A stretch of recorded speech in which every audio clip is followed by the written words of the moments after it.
G'day again, Year 12, and thanks for listening to another YouTube lesson. Now, today we're taking a look at strategies of human resource management. And again, I want you to have a few things in mind. I want you to be able to define the three different strategies we're looking at today, which are recruitment, training and development, and performance management. I want you also to be able to tell me by the end how each of these can be successful strategies, and to be able to hopefully, when you've done a little bit of work in class, what case study statistics could be used. But the final thing I want you to be able to do with all the strategies, but especially these three, is linking to the next major part of human resources, which is not strategies, it's the HR effectiveness criteria. Recruitment, how is it a strategy? And how can we measure whether a business using a certain type of recruitment, like internal recruitment, has it been a success? How do we know? Yeah, mate, it's sweet as, it's a success. How do we know that stuff? We know it because we're able to look at this checklist of indicators, such as low levels of accidents, low rates of absenteeism, low rates of turnover, etc., etc. And if they're all good, it's a good indicator that things are traveling well and that strategy has been of some success. Now, the three strategies we're looking at today are recruitment, training and development, and performance management. The first one of these is recruitment. So, there are two types of recruitment: internal recruitment, and what's the opposite? If you guessed external recruitment, you're doing okay. You can keep doing business studies. Don't have to drop the subject. Now, also inside recruitment, we're looking at this notion of what general skills are and what specific skills are. You need to understand these four different parts to recruitment by the end of this YouTube lesson.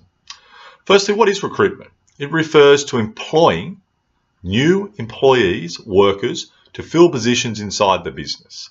And again, I ask my students, but all of them, but especially those kids wanting those high band 5s, band 6s, to make sure in their notes they've looked at a few textbooks and they've chosen what they think is a definition that they can remember and that is from the textbook.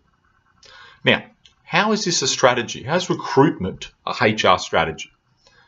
And it's a strategy because recruiting the right candidate, which is person, employee, for the position makes a huge difference, a massive difference to the productivity of a workplace. I mean, I've moved up the chain of command, not much. I'm just a line manager as such, okay, lower management as a head teacher, but I've been involved in the recruiting of staff, and there's been some successful recruitment, and there's been some casual teachers, not many, most are great, but some that I've thought, geez, I haven't recruited well there, and it makes a huge difference.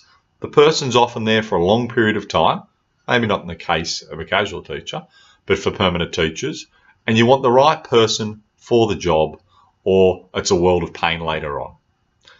Internal recruitment is when an employer, a boss, hires someone already employed in the business. That makes sense.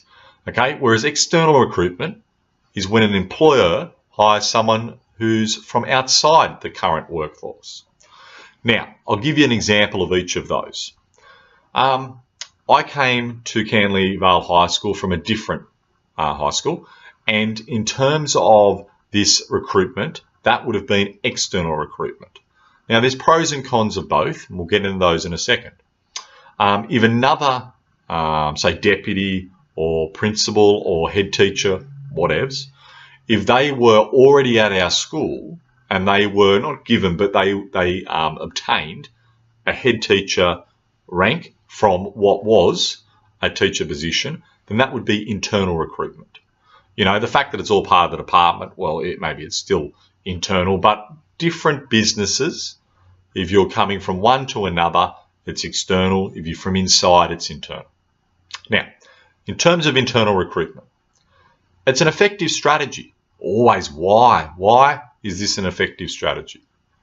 It's an effective strategy because it can help motivate workers already employed.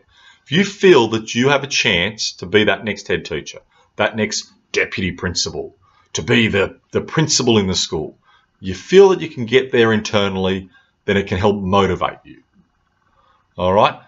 The other benefit of internal recruitment and why it's a recommended strategy is that the workers who are already there have great corporate knowledge, like corporate knowledge of the company.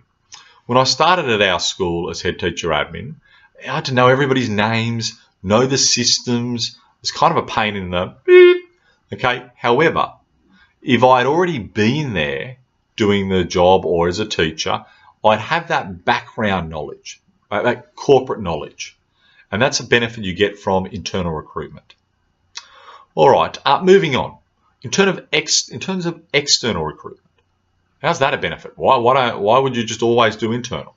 Well, external is a strategy because when you get someone from outside the business, they bring with them knowledge from other businesses that can be transferred across to our school, to our business, and so on. There's always different ways of doing things. And if you're continually coming from the same pool of staff, you're not bringing any new flesh blood in, any new ideas. And so, bringing ideas from external applicants in can be a very good way to increase the skill set inside your business. Plus, there's another reason why you might go through this external recruitment policy too. Because imagine you've got, say, 3 teachers in science, in language, in maths, whatever. They're all about the same, have the same level of experience, and then one of them gets the prize job, the head teacher gig. It's not worth going for, trust me, but they get it. And the other 2, are they going to be happy for their colleague? Maybe. Maybe one's a lovely person. I'd be very happy for them. But the other one might be a jerk, a tool. And so they're not going to be happy. They're going to be resentful. So it can create jealousy, issues, problems sometimes. But whereas somebody from outside the business coming in, people go, well, that person was the best person for the job. They've never been our colleague before at the same level. So they have that mindset that that person is their boss. All right, moving on. Inside here also recruitment, we have general or specific skills. You got to know the difference between those two. Now, general skills are skills that are assumed a new worker should have. They're basic, I'm not a moron skill. Things, and you can't use that terminology in your test, but things like good communication, effective teamwork, numeracy, literacy, computing skills, digital literacy skills these days, they call it great. Stuff that you'd assume people have. They're called general skills.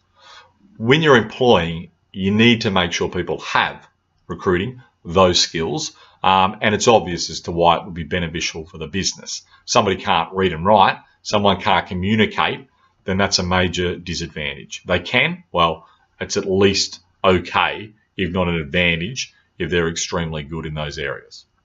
Now, specific skills. What are these? They're skills that require specific, not surprisingly, when we're talking about specific skills, training at school, TAFE, uni. I.e., to be a teacher, hopefully it's still going to always be this case, you need to go to university to get an education degree or to get a master's education. Okay, these are specific skills for those jobs. A tradesperson needs to go and get their ticket to go and get their diploma in whatever it may well be that they're doing, plumbing, etc., etc. All right, now, why are these strategies?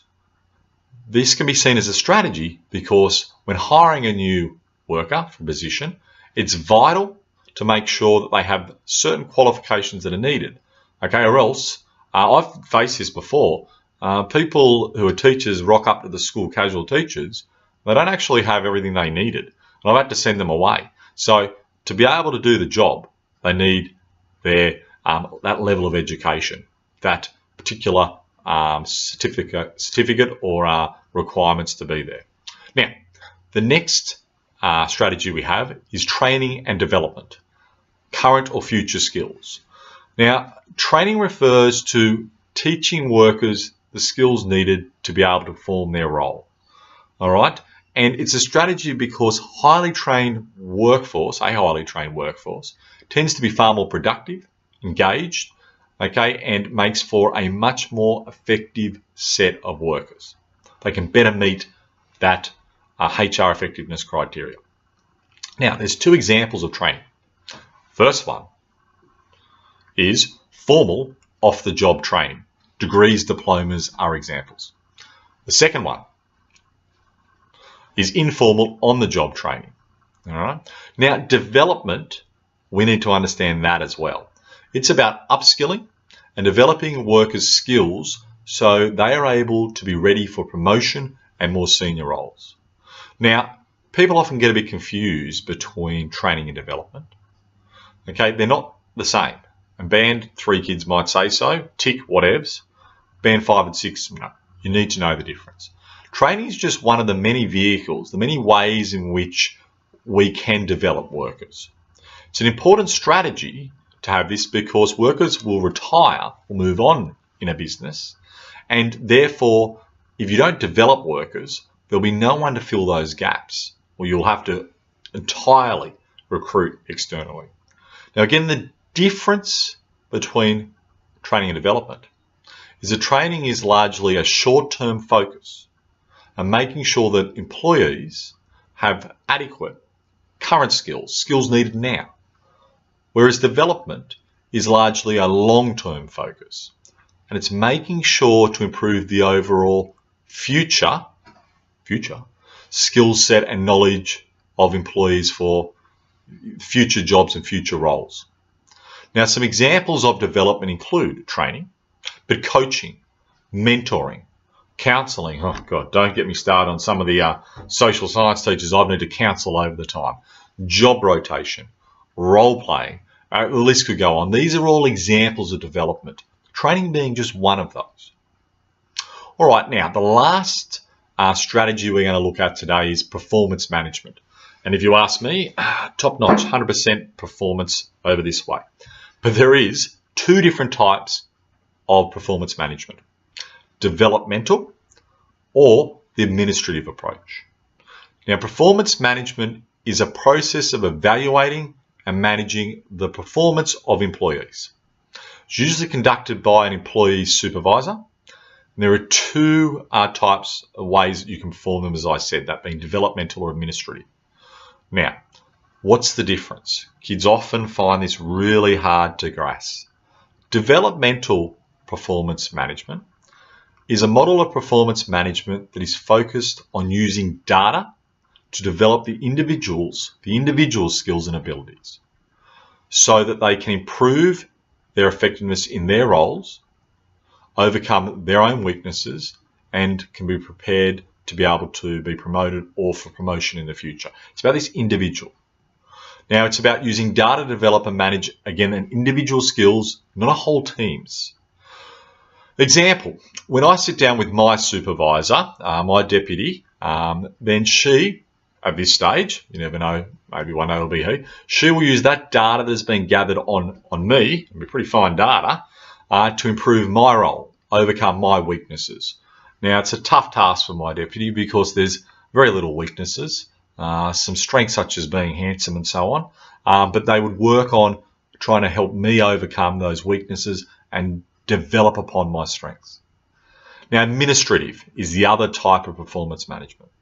It's a model that provides information, often following an annual appraisal, which can be used by management for planning in human resource functions and training and development, rewards, pay levels, benefits and performance improvements. The focus here is on collecting data to manage the whole human resource management function more effectively and to ensure that individual and business goals are aligned and that the strategic roles are met. I think you need an example to sort of get it a little bit more concrete. Our principal will look at whole school data under administrative from our annual appraisals, what we call our PDPs, might change in the future, and will then make any needed changes to total training and development. I.e., we as teachers might need more off-the-job formal training. We might need some training in, computer literacy skills and so on. Now, the last thing that's part of this final strategy of performance management is a notion of performance pay, performance-based pay. This refers to the process of linking parts of an employee's income to their performance at work. As the employee reaches certain targets and demonstrates certain improved performance, they'll be rewarded through increased pay. All right, guys, thanks again for listening. See you with the next YouTube clip.